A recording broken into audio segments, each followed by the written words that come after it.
ফেনী জেলার বিভিন্ন হাসপাতালে বেড়েছে ঠান্ডাজনিত রোগীর সংখ্যা। বাড়তি রোগীর চাপ সামলাতে হিমশিম খাচ্ছে হাসপাতাল কর্তৃপক্ষ। বিস্তারিত জানাতে ফেনী জেনারেল হাসপাতালে আছেন সহকর্মী আতিয়ার সজল। সরাসরি যাচ্ছে তার কাছে। আপনারা জানেন যে গত সপ্তাহ জুড়ে কিন্তু শীতের একটি প্রকোপ ছিল মারাত্মকভাবে।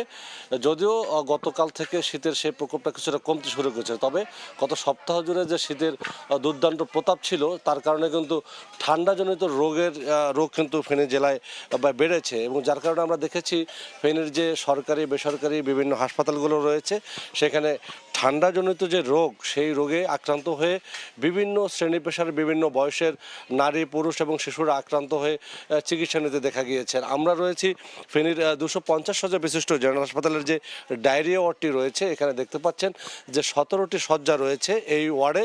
সেই 17টি শয্যার বিপরীতে আজ কিন্তু 40 জন ভর্তি রয়েছে, যাদের বেশিরভাগই শিশু এবং কিছু রয়েছে বয়োবৃদ্ধ। এবং আমরা হাসপাতাল কর্তৃপক্ষের সাথে কথা বলেছি, তারা যেটা জানিয়েছেন এছাড়া যে মেডিসিন বিভাগ রয়েছে এবং যে গাইনি ওয়ার্ড রয়েছে, আরও বিভিন্ন যে ওয়ার্ডগুলো রয়েছে সেখানে কিন্তু আমরা দেখেছি যে ধারণ ক্ষমতার কয়েক গুণ বেশি রোগী এখানে ভর্তি রয়েছে।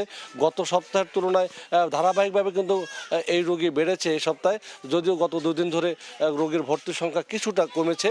তবে চিকিৎসকরা বলছেন যে ঠান্ডাজনিত কারণে হয়তো অসতর্কতাবশত শিশুরা আক্রান্ত হচ্ছে এবং বয়োবৃদ্ধরাও তাদের প্রতি বাড়তি যত্ন না নেওয়ার কারণে অথবা ঠান্ডা লেগে তারাও আক্রান্ত হচ্ছেন। এবং চিকিৎসকরা যেটা পরামর্শ দিচ্ছেন যে এই ঠান্ডায় যেন শিশুদেরকে বিশেষ করে অপ্রয়োজনে বের না করে, এবং যারা বয়োবৃদ্ধ রয়েছেন তারা যেন তাদের প্রতি যেন বাড়তি যত্ন নেয়, কারণ জানান যে বয়োবৃদ্ধ হলে তাদের রোগ প্রতিরোধ ক্ষমতা কমে।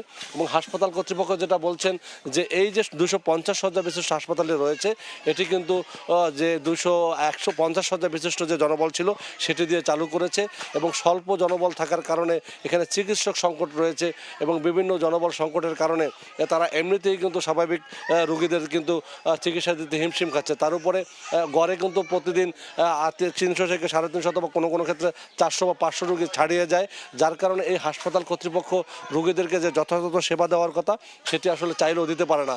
তারা যেটা বলছেন যে রোগীদের সেবা দিতে, এবং হাসপাতালের যারা রোগী ভর্তি রয়েছে তারা যেটা বলছেন যে এ সকল রোগীরা ভর্তি হয়ে বা রোগীর চাপ বেশি থাকায় হাসপাতাল থেকে কিন্তু সব ধরনের ওষুধ কিন্তু তারা সরবরাহ করতে পারছে না। অধিকাংশ ওষুধ বা বেশিরভাগ ওষুধ কিন্তু তারা বাইরে থেকে উচ্চ মূল্য দিয়ে কিনতে হয়।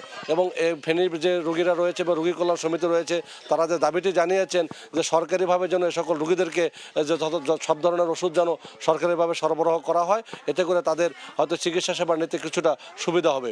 এই ছিল আমার কাছে ফেনীর সদর হাসপাতাল থেকে যে রোগীদের বাড়তির তার সর্বশেষ অবস্থা।